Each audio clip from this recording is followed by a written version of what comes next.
이 세상 근심 걱정에 얽매인 나를 부르사 진정서원 주 앞에 낱낱이 바로 아뢰어 큰 불행 당해 슬플 땐 나 위로하게 하시니 내 기도하는 그 시간 그때가 가장 즐겁다 같은 세상이 끝없이 방황하는 위태한 길을 떠나서 주께서 나를 이끌어 그 보좌 앞에 나가게 은혜 받게 하시는 내 기도하는 그 시간 그때가 가장 즐겁다 내 거친 금죄로 내 마음 심히 아파도 참마인으로 뉘우쳐 숨김없이 아뢰면 주 나를 복비로 새 은혜 부어주시네 내 기도하는 그 시간 그때가 가장 즐겁다 주 세상에서 일찍이 저요란한 곳 피하여 그들의 선화산에서 온 밤을 세워 지내사 주 예수 치로 큰 본을 보여주셨네 아멘. 사람이 많았다 같죠? 이거 안 오는 거였는데 어떤 예배 전에 뭐 오나 안 오나 그래도 말씀을 듣고 함께 예배를 한번 올려드리고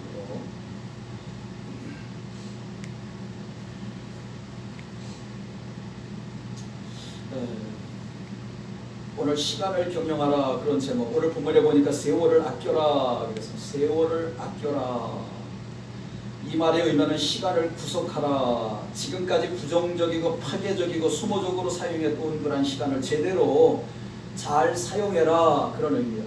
이제까지 어떻게 살아오셨나요? 시간을 어떻게 활용하셨나요?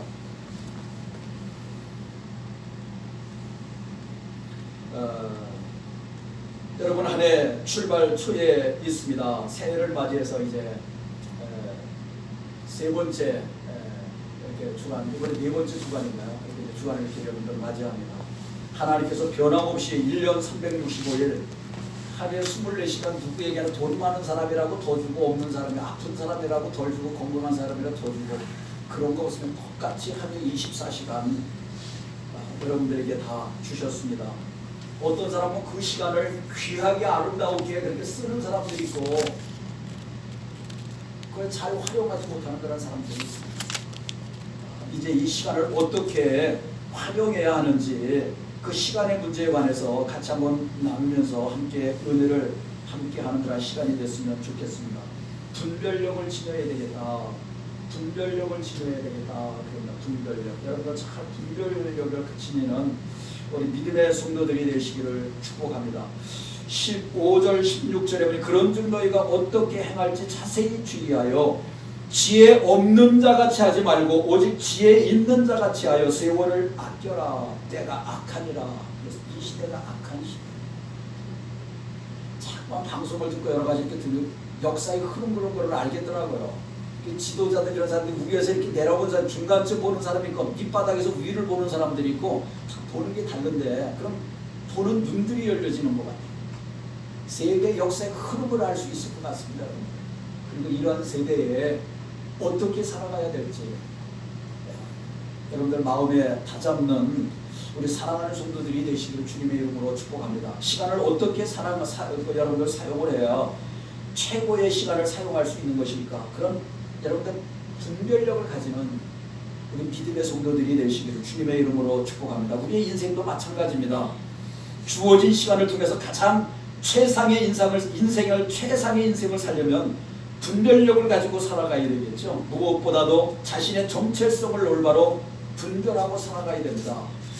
인생 자신 의지와 계획대로 살아가지는 것은 아니에요. 내가 철저한 계획을 세웠다 해서 그 계획대로 살아가지는 것은 아니죠. 우주 만물을 다스리시고 운영하시는 그런 분 하나님이신 줄로 믿습니다. 그 하나님 안에서 나의 정체성을 바로 해야 됩니다. 신앙인이라 누굽니까? 이 시간의 역사 안에서 하나님을 믿고 그분을 따르기로 결심한 사람들이요. 오늘 이 시간에 예배드리는 우리가 하나님을 믿고 말씀에 따라서 그렇게 살겠습니다. 그런 사람들이 아닙니까? 오늘도 하나님을 의지하고 하나님 바라보면서 그 안에서 그렇게 결단하고 나는 그렇게 살겠습니다. 그렇게 결단한 사람들이요. 때문에 그렇지 않은 사람들과 구별된 정체성을 가지고 우리는 살아가야 될 줄로 믿습니다. 그리스도인임에도 불구하고 세상 사람들과 똑같이 산다면 그것은 어리석은 짓이죠. 신앙생활 한다고 할 수가 없습니다. 저와 여러분은 세상 안에서 부름을 받아서 그리스도 안에서 은혜의 영광을 힘입어서 살아가도록 서 있는 거란 사람들이요. 오늘도 살아있는 사람들이요. 이 정체성을 분명히 알고 살아야 예수께서 죄인을 위해 구원하여 주신 하나님의 자녀로 세워주신 그런 복된 영광스러운 그런 삶을 이 땅에 살아갈 수 있게 되어지는 줄로 믿습니다. 나를 구원하시고 하나님의 자녀 삼아주시고 오늘도 하나님의 말씀을 쫓아서 그렇게 하나님 원하시고 기뻐하시는 그런 믿음의 삶을 살아가야 되겠습니다. 무엇에 집중하며 살아가야 할 것인가, 그런 분별을 할 줄 알아야 되겠죠. 그리스도인이란 그리스도인의 주권을 인정하고 그분의 통치에 순종하면서 살기로 결단한 사람들이에요. 오늘 이 자리에 우리는 그렇게 결단해서 이 자리에 나와서 예배드리는 사람들이 아닌가요?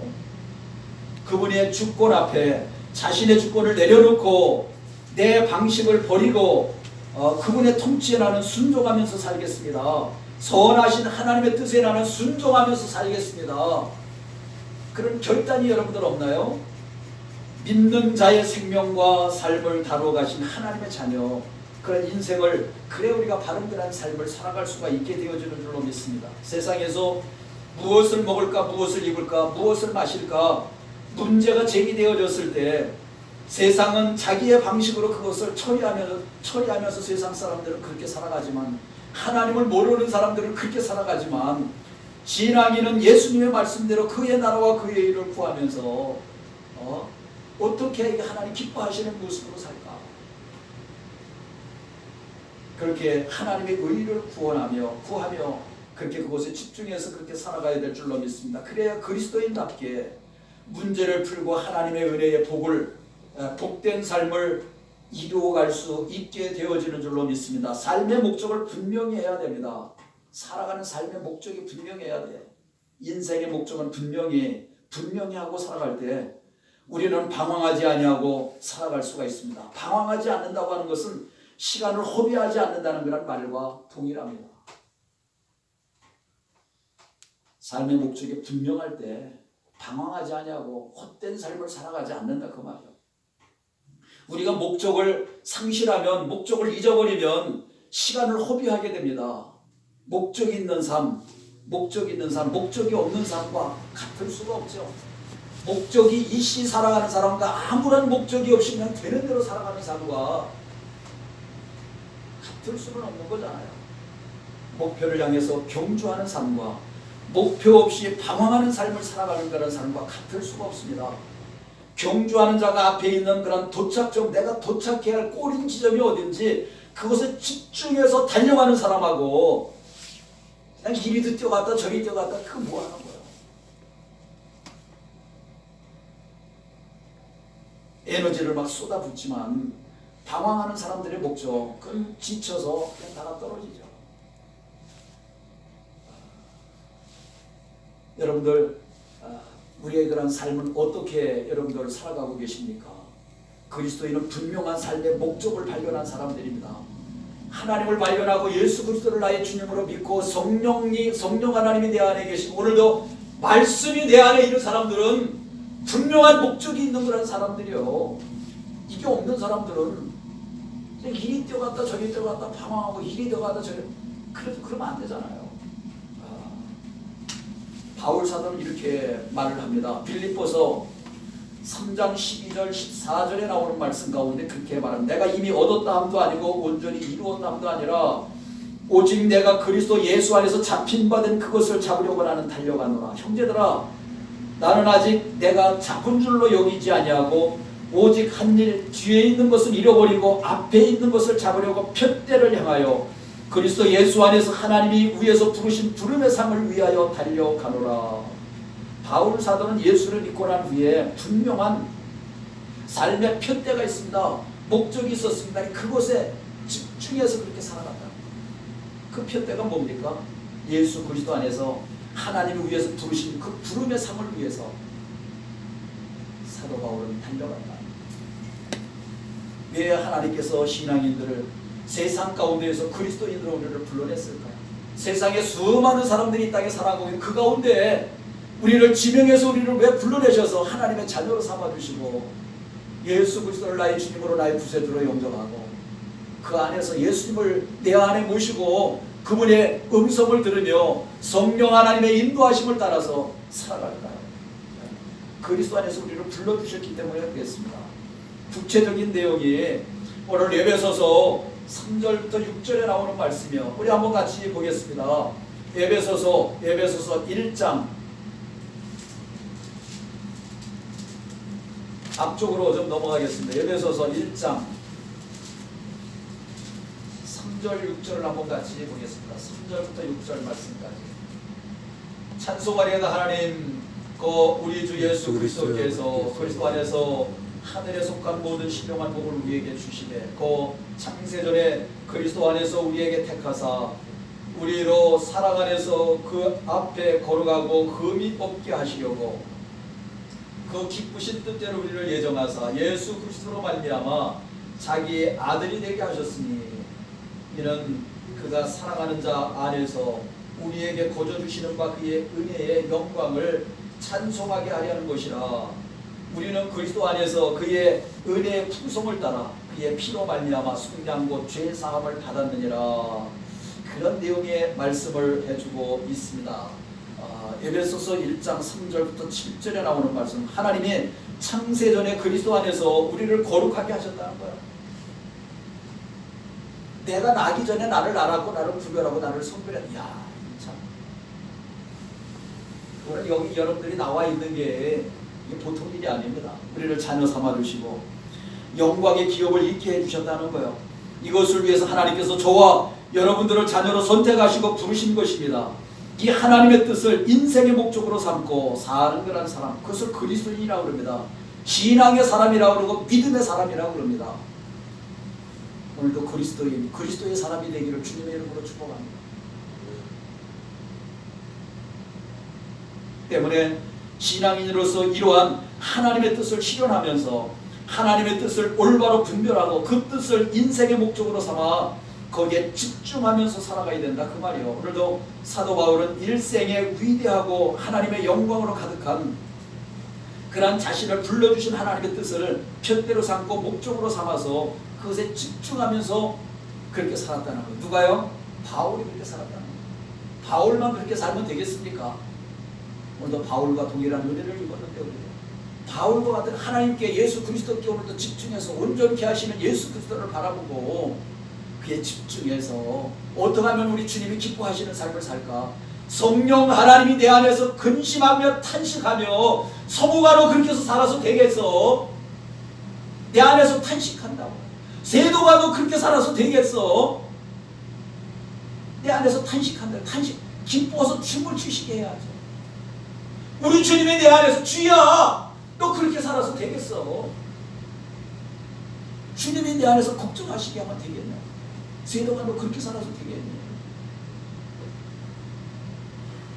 오늘도 하나님께 집중하고 주님께 집중하고 성령 하나님이 나를 이끌어 가시고 바울은 그렇게 살았다는 거예요. 오늘도 예배드리는 이 자리에 함께한 여러분들 바울만 그렇게 삽니까? 오늘도 우리 그렇게 집중해서 그렇게 살아가고 달려가는 우리들의 아름다운 삶이 되기를 주님의 이름으로 축복합니다. 그리스도인에게 최고의 목적은 그리스도인에서 자신을 향해서 하나님의 뜻이요, 자신을 향한 하나님의